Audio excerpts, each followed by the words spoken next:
वैसे तो प्रशांत किशोर तेजस्वी यादव पे हमेशा हमलावर रहते हैं, लेकिन इस बार हमला आरजेडी की तरफ से है। और सिर्फ आरजेडी की तरफ से ही नहीं, बल्कि मुकेश सहनी की पार्टी भी इसमें सम्मिलित है। मतलब डबल अटैक जो है वो प्रशांत किशोर पे शुरू हो गया है।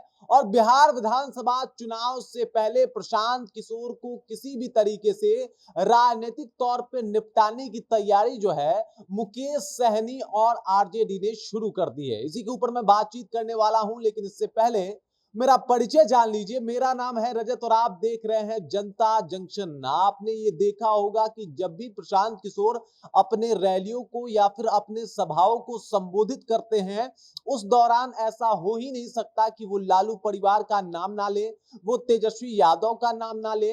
उस दौरान वो यहां तक कह देते हैं कि लालू यादव जो है वो सिर्फ अपने परिवार के बारे में सोचते हैं और तेजस्वी यादव उसी का फल है। मतलब तेजस्वी यादव से बेहतर यादव हैं, लेकिन लालू यादव तो बस तेजस्वी यादव को ही सपोर्ट करते हैं। और उसके बाद आपने देखा भी था कि किस तरीके से जो प्रदेश अध्यक्ष हैं आरजेडी के जगदानंद सिंह, उन्होंने लेटर लिख के ये कहा था कि जितने भी आरजेडी के नेता हैं वो प्रशांत किशोर से दूर रहें, उनके पास जाने की कोशिश ना करें, और अगर ऐसा करेंगे तो पार्टी जो है वो कार्रवाई करेगी आपके ऊपर। उसके बाद अब एक बार फिर से आरजेडी जो है वो हमलावर हो गई है प्रशांत किशोर के ऊपर। और सिर्फ आरजेडी ही नहीं, बल्कि मुकेश सहनी की पार्टी के तरफ से भी बयान जो है वो प्रशांत किशोर के ऊपर आए हैं। और अब यहाँ पे डबल अटैक शुरू हो गया है। ये डबल अटैक पहले क्यों हो रहा है मैं आपको बता दूं। डबल अटैक के पीछे का कारण ये है कि प्रशांत किशोर जिस तरीके से तेजस्वी यादव पे अभी हावी हैं, उनको अभी रोकना बहुत जरूरी है। और रोका तभी जा सकता है जब कई तरफ से हमले हों। और इसी वजह से डबल अटैक जो है वो शुरू कर दिए गए हैं।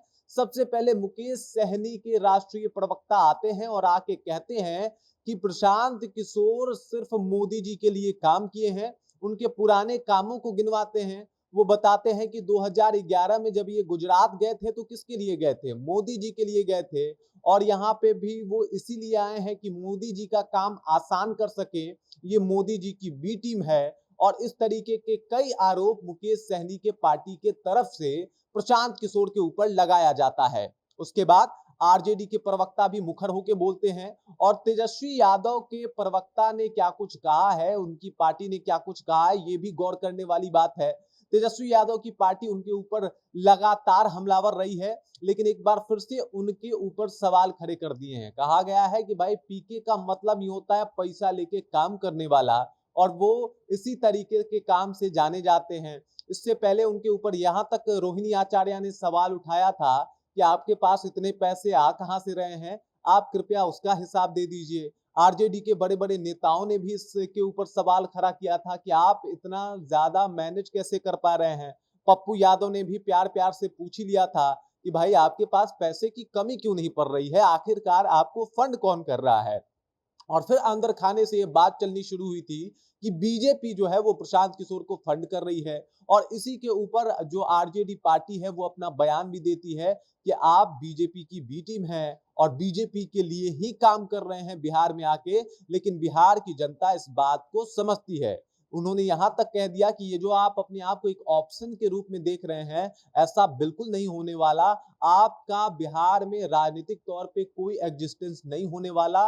मतलब आप खुद को स्थापित नहीं कर सकते हैं। यहाँ के जो भी बिहार की जनता है, यहाँ के जो भी लोग हैं, वो इस बात को भली भांति समझ चुके हैं कि आप सिर्फ रिझाने और अपने काम को भुनाने का काम कर रहे हैं। और इस बार आपके इस दावे को लेके बिहार की जनता जो है ना ज्यादा एक्साइटेड है और ना ही आपके दावे में फंसने वाली है। इसके बाद यहाँ पे भी नहीं रुकते, उसके बाद कह देते हैं कि आप यहाँ पे भी आके जेडीयू का काम पहले किया करते थे और अभी भी एनडीए गठबंधन और जेडीयू का ही काम कर रहे हैं। उनके लिए चुनावी रास्ता जो है वो ठीक करने और दुरुस्त करने का काम कर रहे हैं। बाकी आप ना कोई विकल्प के तौर पे हैं और ना ही बिहार की जनता आपको पसंद कर रही है। अब इस तरीके के जब बयान आए हैं, वो भी दो तरफा बयान शुरू हुआ है, तो इसका मतलब आप समझ जाइए।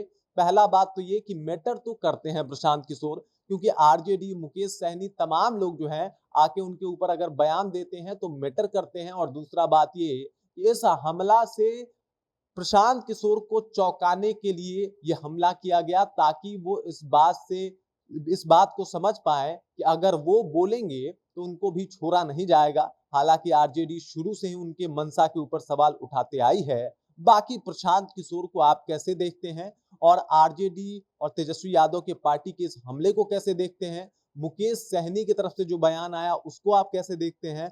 कृपया कमेंट कीजिए और अपना विचार हम तक पहुंचा दीजिए। बाकी आप देख रहे हैं जनता जंक्शन और मेरा नाम रजत है।